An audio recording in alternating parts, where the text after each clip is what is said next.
vadiki vazouraya ivo nevana vavo. Vana vakapfekedzwa maplastiki vanzi vachisungira vari mudhaini, vana vari kubhedhuru pamubhedha. Ndamura Machira ndaona vana vakasungwa misoro varitu, mai vacho vakatorembera vakasungwa.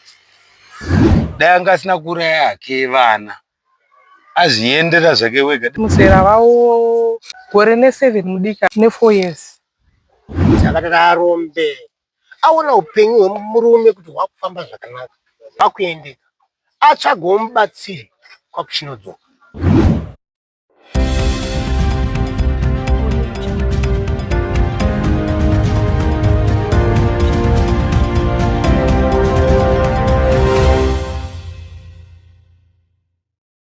Yes, maswera sei muri yeZimbabwe. Nhasi tiri outside studio zvakare tiri kwaSeke kunonzi kwaBesa, uko kwaitika chiitiko chinokatyamadza nekusuyisa, apo amai vauraya vana vavo vakavapfekeredza plastiki mumusoro kuti vasafeme, ivo vakazozvisungirira. Aiwa, zvinorwadza izvo hama. So ndatipinde tinzwe nyaya izvizere.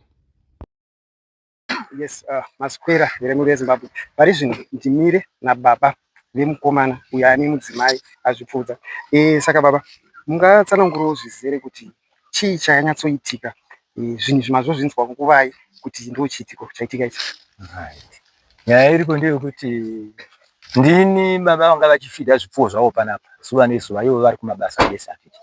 Saka nezuro ndakauya ndongoona pakavharwa, handina kukwanisa kuziva kuti vari kupi. Asi mukomana akanga aenda zvake kuna waipa yanga ane zvinangwa zvake. Nhasi ndauya futi ndokuona pakangovharwa saizvozvo zvandakaona nezuro zvakaitika.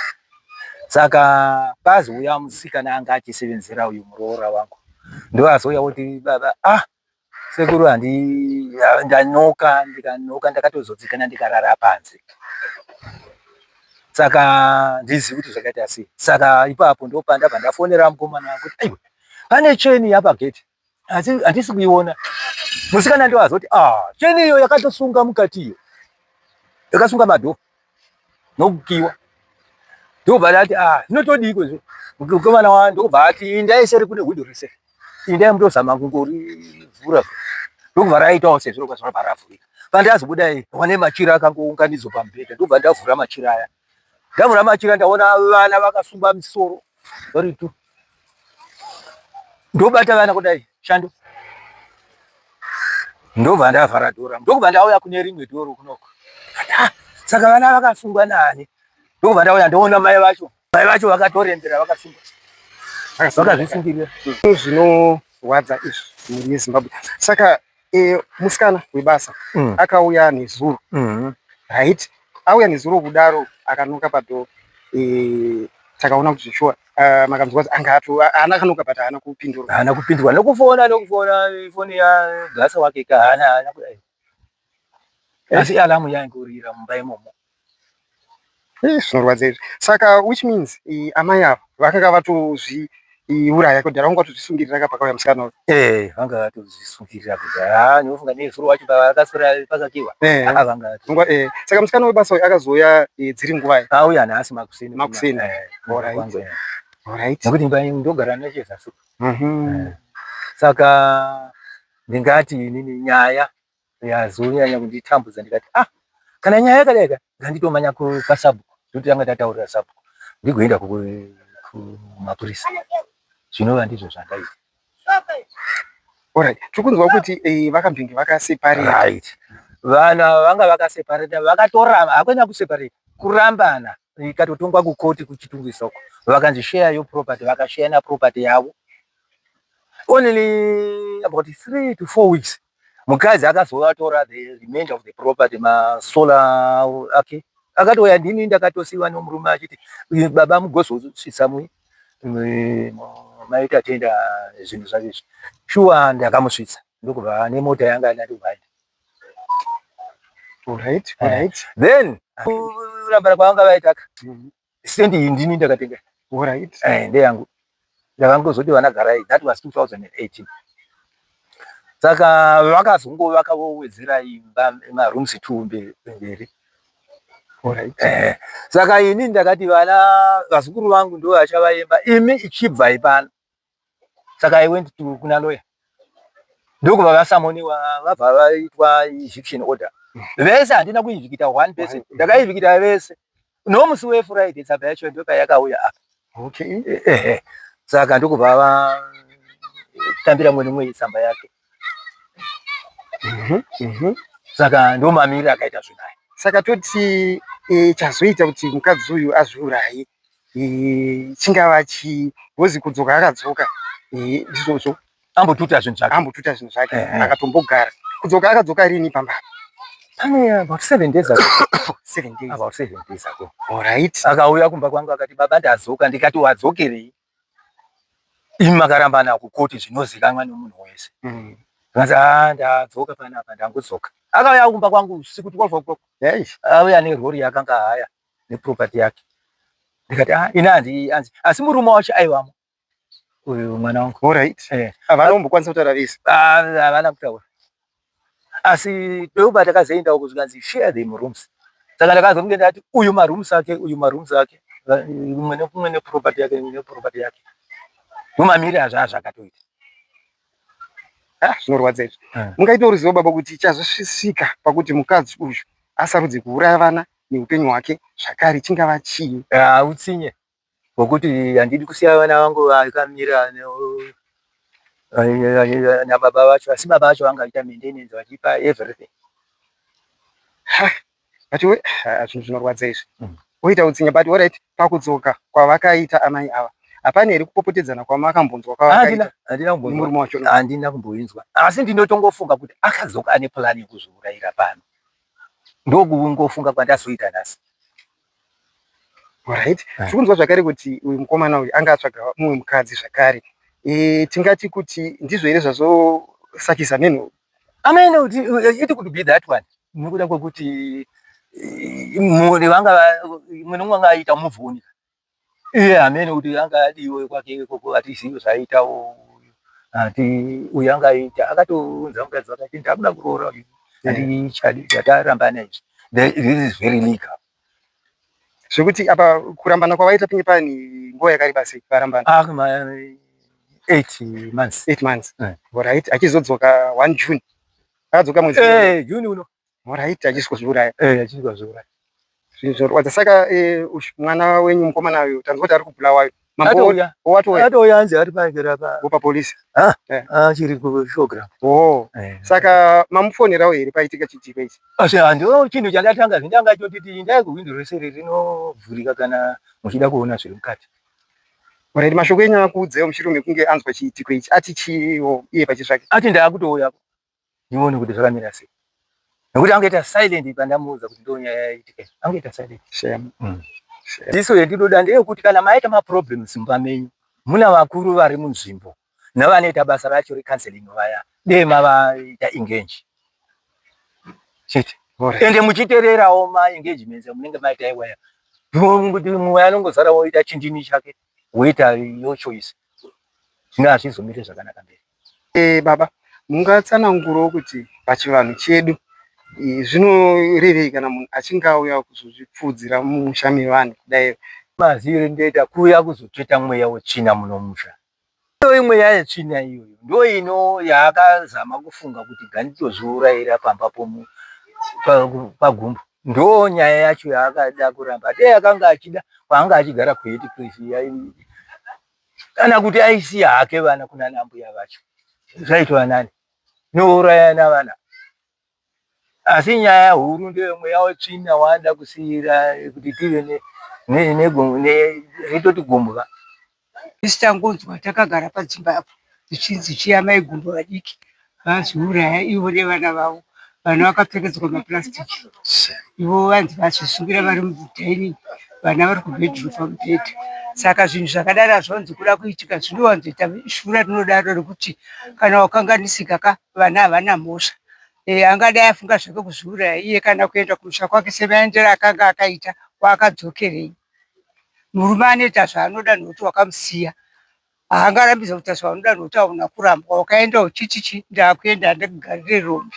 Saka pawakuda kuya kuzviuraya kumba kwawakabva hazvibatsire zvese zvaakaita zvii. Kana counseling uyo yaambokansela apindwa nemweya wedhiabhoro simuka.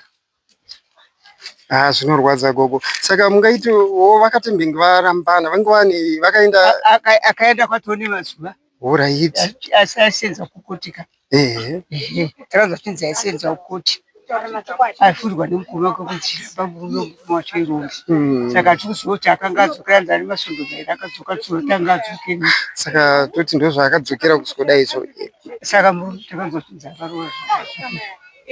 Saka nyaya iripo yanyanyorwadza amai ava ndeyekuti pavakadzoka vawana murume wavo ane mukadzi mumwe. Asi mukadzi wati asati auya. Ndezvekuti kanga sendezvemakwa zvokutodzwa pamwe kunyepa. Ndio zvichiiti zvacho. Nokuti handingazourayiremo munhu varume vakawanda vakadzi vakawanda. Handingazourayire kuti ndaenda siyo. Iwe uriwo ndiwakasunga mukwendo ukaenda murume hana kukuramba. Saka murume akuita zvaanoda akazvaanoita zvaanoda. Satani anotungamira zvakasanika zvaanoda. Kanga sekumusha kwavo kune mhepo yekuita izvozvo. Zvinhu zvinorwadza izvokoko. Saka kurudziro yamungape kune vamwe vakadzi vakateerera panguva inei ingava ipi? Kunogona kune vamwe vari kusangana nematambudziko akadai. Apa handisi dambudziko idambudziko rekuzvida. Uko kuzvida hapana munhu akatibva siya imba yako kuzvida. Dai akanga asingazvida aimbosiya imba yake. Kana dai dya ndove mombe aingodya ndove mumba asarumba make. Saka hazvikurudzirwe kutaura zvinhu zvakadaro zvokuti unotora mweya wako une vana vapinde munhambiro yevabereki hazvibvumirwe. Ndarwadziwa nekuti mukadzi azouraya vana. Pauraya vana ava vana vanga vasina kana dambudziko. Asi nyaya iri kuitika ndekuti iye akanetsana nemurume wake. Hatina kuzoziva kuti vakasvisana papi pakunetsana. Asi zvinhu zvandibata hana yangu kuti dai anga asina kuuraya hake vana azviendera zvake wega, dai angazvisungirira zvazviri right. Pakuuraya vana apa ndo paachitadzira. Ine ndarwadziwa zvisingaiti. Mukuru anga ari grade 3, mudiki wacho anga ari ECD A. Alright. Mashoko ari kubuda ari kuti ivo vanhu ava vakambenge vakaseparata. Mungaito idea kuti venge vane nguva yakareba sei vasingagari vese? Anga ane gore rimwe chete vakaseparata. Ende mukadzi uyu anga ane 1 week adzoka kumurume. Adzoka kunokuku akaenda gore rese ndobva anodzoka bvaita 1 week. Vakange vakarambana makotsi vakaendesana. Asi handisi kuziva zvarwadza hama yangu iyi. So mashoko enyu kumhuri yeZimbabwe tinoziva zvikuru kuti kune vamwe vanenge vachinetsana mumarelationships mavagere. Mashoko enyu edzidziso amungavapi ndeapi? Inini hangu zvandingangotaura wedu ruzhinji rweZimbabwe ndezvekuti isusu sevanhu vatema sepfungwa dzedu ngatigumirwei, asi gumirwa uri wega. Siya vana vambofamba vega. Vawane zvichavarwadzawo vozozvipfudzwawo vega. Kwete kuvapfudza iwewe kutozvitongera kuti ava ngavapfuure. Vasiye vazozvipfudza vega. Kana warera vana siya vakadaro varwadziwe vega. Ndo zvandiri kungoda kuti ndikurudzire ruzhinji rweZimbabwe, vana vasiye vakadaro varwadziwe vega, vaite zvavanoita vega. Ndaomerwa inini handidi kukunyeperai. Amai dai vangozviuraya zvavo, pamwe ndo vari kuziva kurwadziwa kwavo. Vana vanga vasina kurwadziwa. Vana vava pamwe vatodedzwa kunzi mwanangu yakuno, achifungidzira kuti pamwe ndikudedzwa namama asingazivi ndikunourayiwa. Kuma past 12 masikati tobva tabvunza kuti zvafamba sei, tikatsanangurirwa kunzi musikana webasa ndiye anga ari kuoff nezuro Sunday, mahouse vanoenda kuoff. Vaenda kuoff adzoka nhasi nokuseni, achisvika pano asikunoka mumba hapana munaira as usual. Munhu aitogara namai ava nevana abva apeura kitchen anoziva musikiri wokuvhura mawindi pano. Akuna amai vakazvisungirira shame. Abva atsvaga pane vana abva ashaya, ndobva atenderera dzimba achiita musikiri wake wokuvhura mawindi semunhu anoziva asikirire pano pamusha. Akunoona vana vakasu vari mubedroom vakatourayiwa. Zvadaro chidzoka kumashure vanhu vanga vakarambana. Mukadzi akadzoka zvenharo. Chinorwadziwa kuti uyu ndiye akaramba murume. pane gore rakapera zvakatira nezvavo wakatoenda kunoyananiswa kune vanhu vemamarriages akati arombe aona upenyu hwemurume kuti hwakufamba zvakanaka hwakuendeka atsvagawo mubatsiri kwakuchinodzoka rori raakunzi akatama naro pano ndorori semu raakunzi akadzoka naro pano akaenda kuatezvara atezvara akatadza kumugamuchira zvadaro vakatorara rori riri pagedha kusvika kwaedza watadza kugamuchira ndobva vazopiwa makii ekuvhura mumba ane right because vanga vane muchato achipinda mumba achiturunura zvinhu zvake murori aisa mumba guwa rakanditaura kuti inini murume akanzi 2 rooms akanzi 2 rooms to my surprise chakanyanya kundishamisa kuti kuuya azozouraya achinouraya vana api target yake sekufunga kwangu kudzoka kwaaita yanga iri kutouraya murume tobva anoshaya murume ari kubulawayo basi akati abheta ndingouraya vana ndimurwadzise aona kuti apara mhosva akati ndoenda kujeri cheza ndingozvipfuudza nekuti paakazvisungirira pane sofa padhuze pekuti akadayo tamba isina kudzipa akarembera sofa riri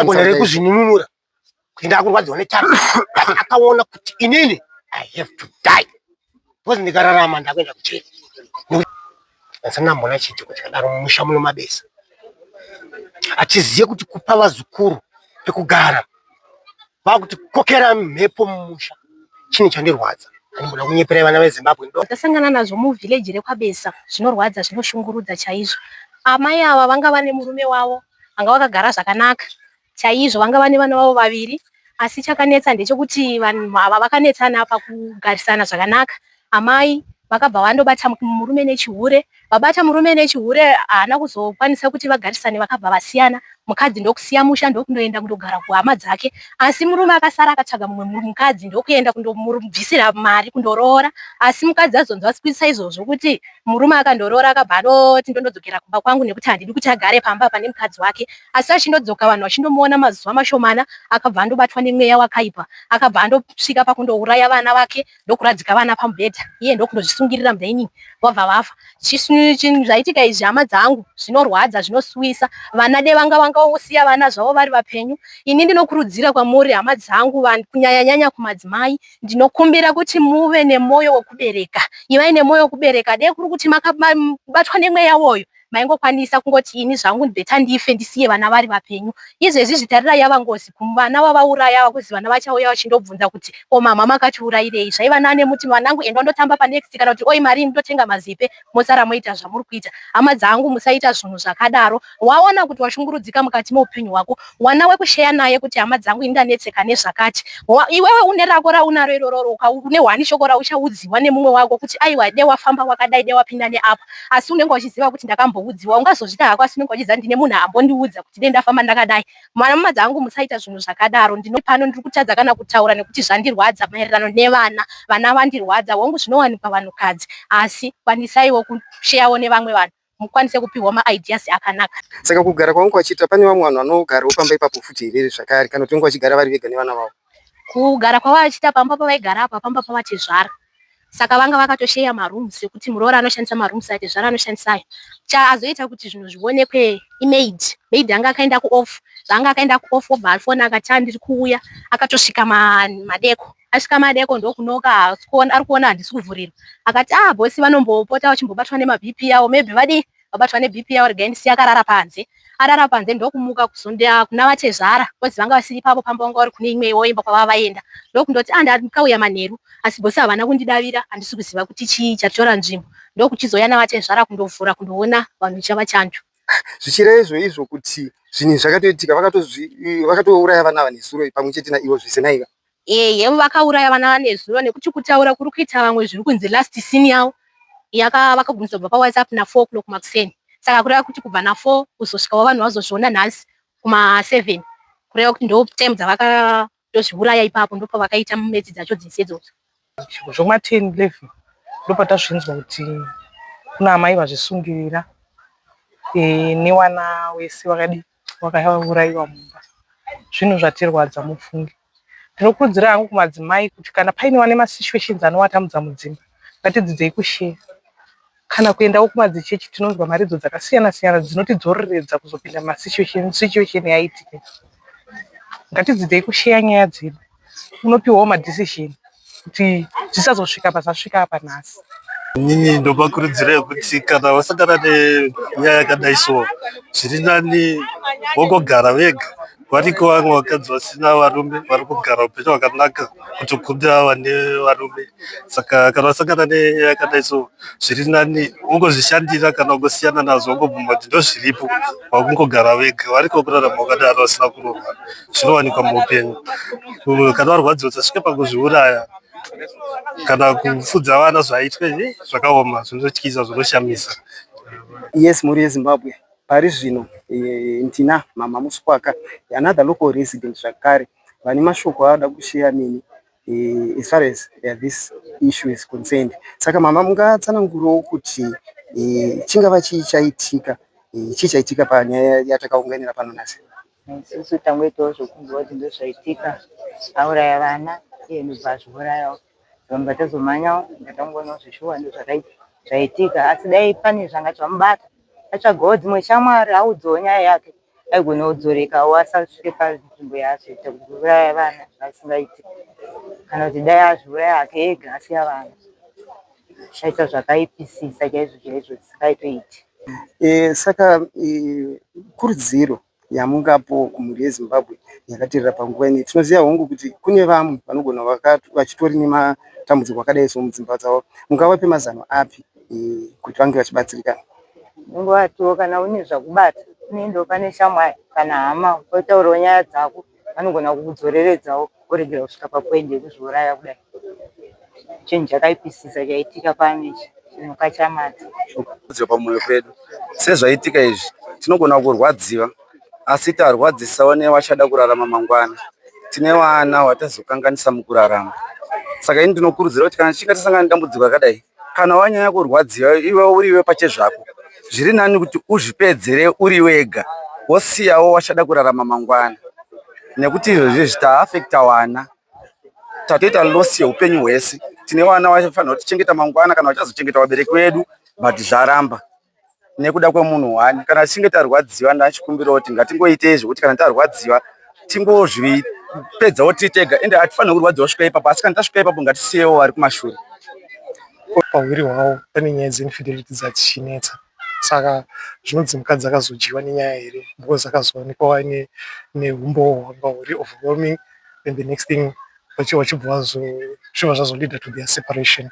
So after that we learned kuti izvoni nyaya yakasipira ikaenda kumacourts, then mukadzi akazoita se achibva so the property was said it was supposed to be shared kutengeswa, then but the technical part karipo ndekekuti izvoni the land belongs to the parents dzemurume, so ndo vakanga vakapa mwana kuti anochi, saka zvai zvichinetsa kuti tese tengeswe handina zvona. Okay. So but sekuru vanga extend generosity kuti for the sake of vazukuru garai, handina zvona. Iyo yekusavimbika ndo nyaya yakaita sei yatinoziva yakanyanya kuita kuti vaviri vaite separate. Mukadzi ndiye akazobatwa aine mhosva kukoti makotsi kwavaienda. That is what is being said. Vatonzi vakatoseparata, akatoita move on, akaitawo zvakanga achiita, tizoti akanga aita move on. Saka kutouya atonzi anenge akatouya wiki iro riri ratora amanzi mushure mangu anzonzi murume waita sei aroora. Nototi inini ndakatoona mapastatus paitoni achitoratidza kuti akaita sei aroora, should be yesterday or day before yesterday. Sando pandakazo saka isu hazvinombotangoti munhu arorama life yake. Okay, saka toti ndo chiitiko chazorwadza amai ava kusvika vazvipfuudze pamwe chete nevana. Yeah, I have a strong feeling that that's what exactly happened, because you know what, zvinoitika in muma setup yewana tinogo vaviri vanogona kurambana nditi uyo toita move on, but the moment paanozosangana naye later uya atone mukadzi nakuya nemurume wake, vanhu ivo vanoita shanje. Exactly. Yeah, because anenge achiziva ma-strengths ake nema-weaknesses ake, the same applies to the other. Saka izvozvo manje ndo zvinozopa kuti pazobuda nyaya dzinozvitisvitsa apa. Ende mukada kutarisa, ini nangu my view ine bias ye-Christianity. I strongly believe kuti Mwari vanovenga kurambana. Ende mukazotoverenga Bhaibheri rinototi nekuda kweukukutu hwemwoyo yenyu munokwanisa kusvika apa, asi kana zvichibvira tauriranai mugadzirisane muendera mberi neupenyu hwenyu, for the better of you too and the kids as well.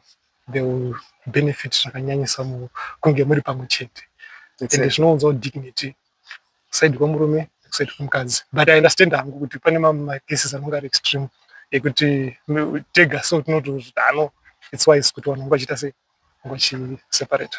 Alright. So kuridziro yamungapi kumunyika yeZimbabwe yakaterera panguva ino. Tinoziva hongu kuti kune vamwe vari kutorarama situation iyo yazosvika pakuti amai avazouraya. Mungape mazano api vakaterera panguva ino? Hangu kufunga kwangu kunoti zvoni life is not always about fighting. Let's sit down and talk.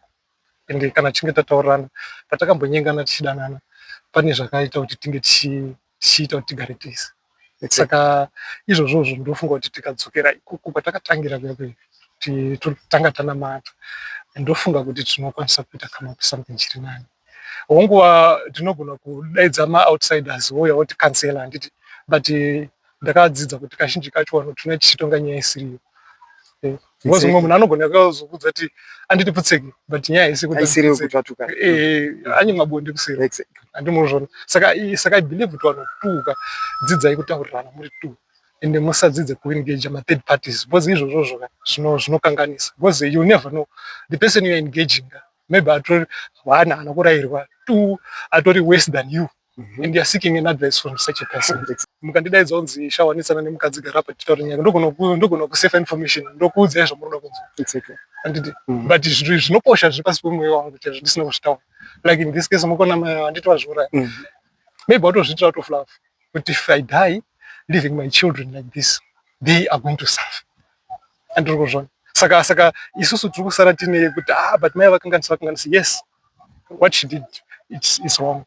Even pamberi paMwari paita chinhu chakashata. But mukazoda kuronda pfungwa dzavo dai kuri kunzi tiri kuamutsa nhasi, maizoona kuti she had passion ne-love for her children. And she didn't want them to suffer. Why? Because kashoma kuti mukadzi arere mwana wasiri wake to the best. Mari yekuti ndinovenga kurambana. Chinhu chinonzi kurambana chakaipa. Chine ma-consequences. It's easy to part ways. But ma-consequences anozotera anorwadza. They are grave than what we can fathom. Andimazvona. Saka yes vanga varambana handizvirambi. Yes uyanga neupenyu hwake. But the fact kuti uya uye wandakamboita naye mhuri iyi akutomova on, that on its own, I mean, it's very easy to eat money. I don't know. It's very easy to say but when we but that feeling yakadyarwa naMwari. Ndosaka chinhu chitorina nokutoti muparadzaniswe nerufu. Saka kumhuri yeZimbabwe please musarambane, dananai, tolerate. I encourage vanhu kuti musaite decision muine ma-emotions. Yeah, because my emotions paanopera uchatanga kunyasa kupfudzanisa pfungwa about the decision waita sei yaunenge watora. Saka like in this case Maya, I want to believe kuti vanogona kuva vakatofunga kuti vaita decision right and moving out, only to realize but I made the blunder. Saka madzokere ndodzokera, maybe apesa apa waitokura saka ndodzokera sei takwakutofunga kuti it is now an assumption. Exactly, that's vakaona loophole, she came back. That is a statement on its own. Kuti given an opportunity maybe kutaura nemurume whatsoever, I want to believe that she would have make something chachiri better than kwazazvosvika. I can't just let things flow like this. Exactly. Yes, ndofunga muri kuzvinzwira mhuri yeZimbabwe mu relationship or even in marriage, kana paine zvanetsa munofana kuzviadressa, mozviisa patable, then you air my grievances from each and every partner. Atiwanzokurudzira an option of kuzvisungirira kana kumwa poison is a better option. So I would love you to like, share and subscribe to What's in Trend so that whenever we post new stuff automatically you'll be updated. I love you so much. Thank you.